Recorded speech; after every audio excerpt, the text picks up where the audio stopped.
Hello and welcome to an album a day 219, going through my vinyl collection an album or so at a time. Interestingly, 35% of the people that started watching this video, according to the stats I saw today, have already stopped. So for the 65% that are still watching, welcome and thank you. Today we're going back to the well of K-Tel albums. I have a few, gone over, I think, most of them so far. Still have a few various artist albums though to go. We've got about a month's worth left, so it won't quite make it till the end of August. Then I'll hit the 45s.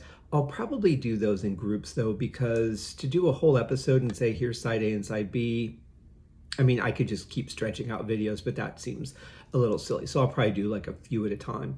Anyway, so today we're going back to K-Tel today, and I had mislabeled an episode earlier with this title, so I just went back and fixed that. But this is 20 explosive hits. Explosive. I mean, it's a great cover. Love the color scheme. This is, by the way, going back to 1971 when this came out. But yeah, I love the colors. I've always loved these. This is one that we had when I was a kid. And so I was very happy to seek it out because I found a couple of really cool songs from this collection, which is, again, why they do it. This is the old K-Tel label, red and silver writing. Really nice, actually. The vinyl's in good shape, considering it's damn old. Most importantly, looks like David Maxwell was the original owner of this. I don't know, he put his phone number on here, but I don't know what the area code is, because now we need area codes. Back in 1971, this probably wouldn't have moved out of the local area unless it had been hijacked and trafficked across the country, which is very possible. I mean, people love K-Tel. So anyway, I don't know where this is. He put the number and name of his street, but no city or zip code. So I have no idea how to get this back to him. So David Maxwell, if you're watching this, get in contact with me if you want your album back. I purchased it for like $4, so you owe me $4. Anyway, here's the back. Gives you the list of songs and a nice layout. I like that they really kind of give everybody a little bit of a feature. That's pretty cool. So they also advertise this really cool record selector that you could get, which is basically just like a little rack to a little bin to have for your albums, which is pretty cool. I don't really know what they had available back then. We had boxes, these little boxes that had like the old style suitcase latch on them, and you could fit maybe 15 albums in them or so, depending on which one you got. We also had these little spindles. This is a spindle, by the way, for 45s. It was like this black base with a pole in it that you would just stack the 45s on, and then you would have like a 70s army green plastic lid that you would push down and twist, so it would lock in. And trying to remember, I kept my albums on shelves that my grandfather made for me.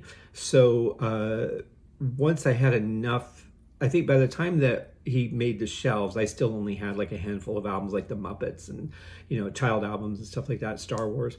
And that's when I had started getting more albums on vinyl, was after I got the shelves. So for most people, I don't know how they did it.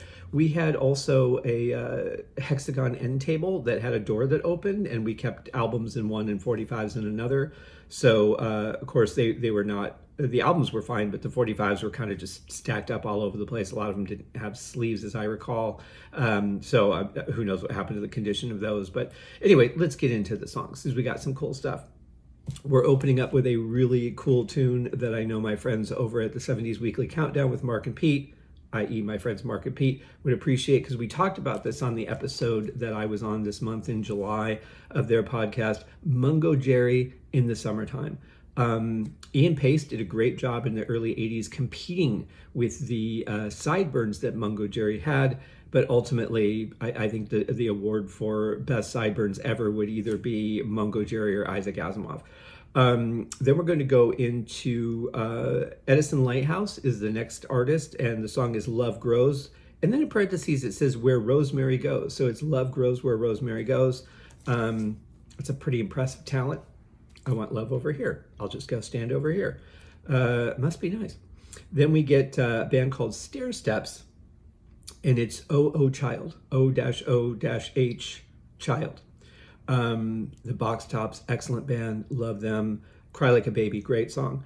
One of the songs that I discovered through this collection that I absolutely love is by Classic 4. I always want to say Classics 4, but it's Classic 4, and the song is Traces. Absolutely beautiful song, one of those gut-wrenching, I found a ribbon from her hair, and it's just bringing back all these memories kind of songs, but very beautifully done. Then we get to Who, I Can See for Miles, excellent song, and Yes We Can. It's interesting, you look at like the horizon and you can see so far, and then you look in the sky and you're like, yeah, but the universe is like way farther than that. Like these stars that I can see are way farther than that. It's kind of interesting. Then the other song that I discovered from here that I really, really love is by Alive and Kickin', and it's called Tighter, Tighter. This actually, my my junior year, and maybe even through my senior year, I had this on a tape that I used to listen to on my way to and from school. Excellent song. Then we get Jaggers, and the rapper is the name of the next one. T-Set, T-E-E set, so like golf tee, Ma Belle Amie, which is French for my beautiful friend. And then we get Bob Lind with Elusive Butterfly. That reminds me actually of a song that I wrote that I forgot about, and I can't think of the name of it. I remember I was living in, can't think of the city, Littleton. I was living in Littleton when I wrote it, and I had my Korg X3 sequencer and my Alesis rack module, the QS series rack module. And I remember writing the song. I can't think of what it was, but it was all about me chasing this moth, trying to catch this moth. And thinking back on it after I finally got rid of it, got it to go out the door, was it just kind of was Keystone Cops. Like I imagined just like somebody trying to capture this moth in a cartoon and tumbling over the table and knocking the chair over and that sort of thing, because that's what it felt like. I wish I could think I haven't re-released the song anyway. It's not available, but it will be on an upcoming album. Then we go to side 2. And we get Shocking Blue is the name of the band, and the song is Venus, great song. We get Hugh Maskella with Grazing in the Grass, another great song. The Cufflinks with Tracy. Tommy James, can't go wrong with Tommy James. This one's Ball and Chain. I don't think it's the same one that Aldo Nova did. I'll have to look, because I really love the song Ball and Chain by Aldo Nova, but I think that was an original. Then we get 3 Degrees and the song Maybe. Canned Heat, great band, Going Up the Country. Then we get the Box Tops, another one of my favorite Motown bands, with The Letter. Excellent song. Were the Box Tops Motown? I think they were. Then we get some more Tommy James, because you can't have enough of him on one side of an album that isn't his. Church Street Soul Revival. I don't remember that song. Then we get The Intruders, When We Get Married. And we end it with Bill Deal and the Rondells with May I. So it's quite a collection of songs. I don't think there's anything in the slipcover. I don't think there is a slipcover, actually. Let's see. Oh, there is one. And it's just generic. But yeah, I really like the cover. It stands out. If I were to be in a record store, or let's say even like a used record store, this would definitely be eye-catching because it's a bright color. And I'd be like, oh, it looks like a compilation, because there's all these different, sticks jutting out with names on it. So it's probably going to be a compilation. But it's very well done. I mean, K-Tel, just classic stuff. They've always done a great job with their music. I haven't really dug into it too much, but as far as I know, they only issue once. So if it's a 1971 release, it's going to be a 1971 vinyl. Any one that I've researched doesn't seem to have any reissues, because they're like what they have the rights to in that moment, or what they sign on to get for that moment.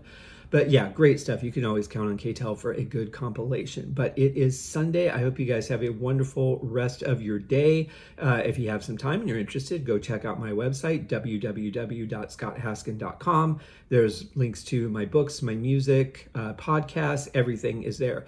I have just finally completed the Uriah Heep, The Magician's Podcast move. All the episodes are now back available on your favorite podcast player. and also new links on the website. Everything has been relinked to the new location. So that was 399 episodes. It took a little while to upload each one, upload the show notes, which I had to edit because the new distributor doesn't allow as much space, and that's fine. And then relink the audio and post it on Facebook. I've redone the Facebook page with an album per season, like the way I'm doing Deep Purple Smoke on the podcast. It's much more organized. The pictures look way more professional. I was taking like a picture of a picture to post the episode, and this is a way better and more organized design. So yeah, 399 episodes, all available for you. The other show, Deep Purple Smoke on the podcast, continues with 4 more episodes this coming week. And of course, every Wednesday, a new episode of the Haskincast podcast comes out. So between that and the albums and the books, plenty of content for you guys to enjoy. I've got a few music videos, but check it out, scotthaskin.com. We will see you guys tomorrow. Have a great day. Cheers.